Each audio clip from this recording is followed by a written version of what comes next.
Здравейте, аз съм Михаил Георгиев. Аз съм Александър Славов. И ние сме от математическа гимназия Баба Тонка. Нашият проект Истината като избор включва веб-базираната образователна игра Spot the Fake, която развива умения за разпознаване на фалшиви новини и манипулативно съдържание. В играта потребителите могат да анализират реалистични новини, да проверяват източници и да различават факт от мнение. Също така ще получават обратна връзка за съдържанието, защо е достоверно или подвеждащо. Избрахме тази тема, защото дезинформацията е реален обществен проблем, който засяга особено младите хора, които ежедневно използват социални мрежи и често падат на непроверена информация.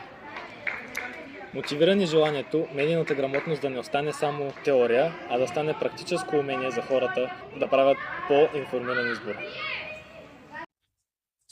Гражданското образование е важно, защото ни учи да мислим критично.